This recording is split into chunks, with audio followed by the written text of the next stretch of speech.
لیکن نوٹ کیجئے اس آیت میں دوسری مرتبہ پھر فرمایا واتقوا اللہ الذی تساءلون بہ والارحام، پھر دیکھو تقویٰ کرو اس اللہ کا جس کا ایک دوسرے کو واسطہ دیتے ہو۔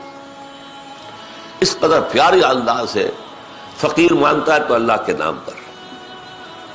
آپ کو اپنے کسی دوست سے کہنا ہے بھائی میرا یہ کام ضرور کرنا ہے، ضرور کرنا، خدا کے لیے بھول نہ جانا، کس کا واسطہ دیا؟ اللہ۔ اگر میاں بیوی میں چپقلش ہو جائے، معاملہ نہ سلجھ رہا ہو، تو آخر کار بڑے بوڑھے کیا کہتے ہیں؟ خدا کے لیے اپنے معاملات درست کرو، بچے رل جائیں گے اگر طلاق پر، سیپریشن پر نوبت آ جائے گی۔ تو یہاں فرمایا جس اللہ کا واسطہ دیتے ہو اس کے تقویٰ پر بھی تو عمل کرو، اس کے احکام بھی تو مانو، اس کی شریعت بھی تو اس پر تسلیم کرو۔ والارحام، اور رحمی رشتوں کا لحاظ رکھو، صلہ رحمی ہونی چاہیے، قطع رحمی نہیں، بھائیوں کو کاٹو نہیں، رشتوں کو جوڑو کاٹو نہیں۔ ان اللہ کان علیکم رقیبا، یقیناً اللہ تم پر نگران ہے، تمہارا ہر عمل اس کی نگاہ میں ہے۔ چاہے تم نے دروازے بند کر دیے، کھڑکیاں بند کر دی، پردے ڈال دیے، کوئی آنکھ دیکھنے والی نہیں ہے، ایک آنکھ دیکھ رہی ہے۔ ہوا معکم اینما کنتم، جہاں ہوتے ہو وہ اللہ موجود ہوتا ہے تمہارے ساتھ، تمہارا کوئی عمل اس کی نگاہوں سے چھپا ہوا نہیں۔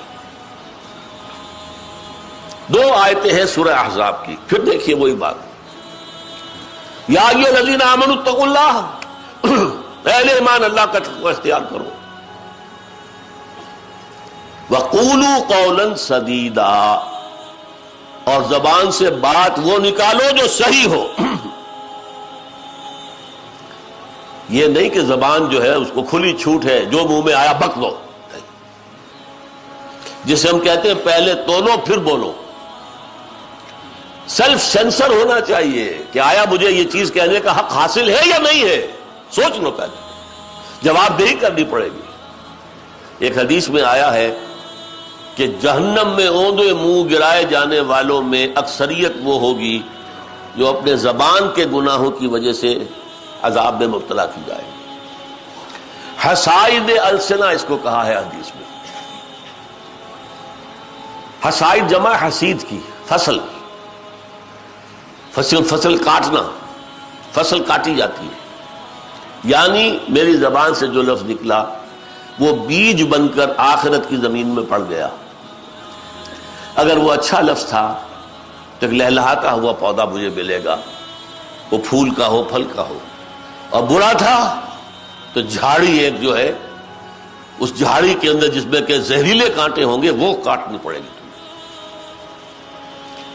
جب یہ بات کہی ہے حضور نے تو حضرت معاذ بن جبل چونک گئے کہ حضور کیا جو کچھ ہم کہتے رہتے ہیں اس پر بھی مواخذہ ہوگا؟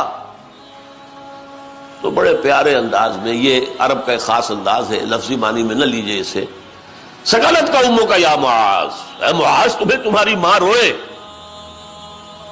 زبان کی کھیتیوں سے زیادہ جہنم میں جھونکنے والی کوئی شے نہیں۔ یعنی میں تو سمجھتا تھا کہ تم بہت بڑے فقیہ ہو، کہا بھی ہے عالمہم بالحلال والحرام معاذ بن جبل،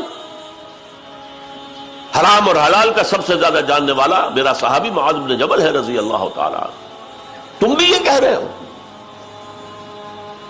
تو یا ایھا الذین آمنوا اتقوا اللہ وقولوا قولا سدیدا، یہ بھی تقویٰ ہو گیا نا، زبان کا تقویٰ۔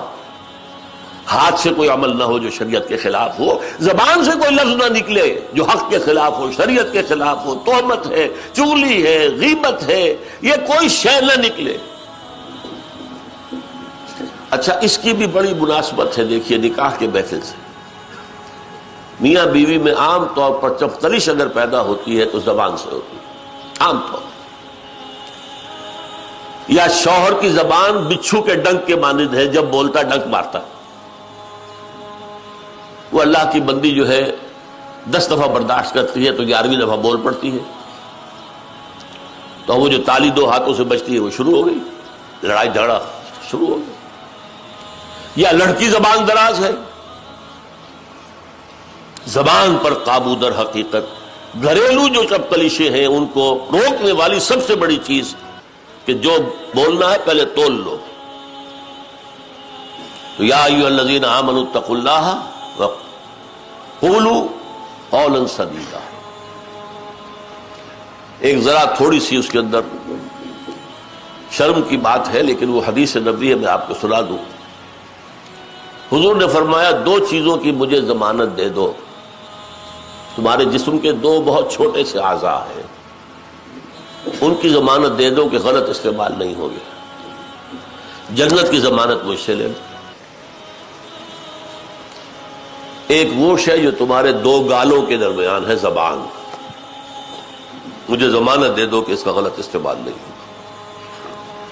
اور ایک وہ جو تمہاری دونوں رانوں کے درمیان ہے، تمہاری شرمگاہ، مرد کی ہو یا عورت کی، اس کا غلط استعمال نہیں ہوگا. یہ 2 ضمانتیں مجھے دو، باقی پورا جسم، 2.5 من کا جسم تو باقی ہے، اس کی ضمانت میں دیتا ہوں، جنت ملے گی. قولوا قولا سدیدا. اس کا نتیجہ کیا نکلے گا؟ دل میں اگر تقویٰ ہے اور زبان پر اگر قابو ہے، زبان بھی تقویٰ والی ہے، یصلح لکم اعمالکم، وہی بات جو حضور نے فرمائی، اللہ تمہارے سارے اعمال درست کر دے گا. ویغفر لکم ذنوبکم، اور اگر کوئی بنائے طب بشری کوئی خطا ہو گئی، گناہ ہو گیا، غلطی ہو گئی تو بخش دے گا. ومن یطع اللہ والرسول فقد فاز فوزا عظیما. اور جس نے اللہ اور اس کے رسول کی اطاعت کو اپنے اوپر لازم کر لیا، اس نے تو بہت بڑی کامیابی حاصل کر لی. اللہم ربنا اجعلنا منہم، اللہم ربنا اجعلنا منہم، اللہم ربنا اجعلنا منہم.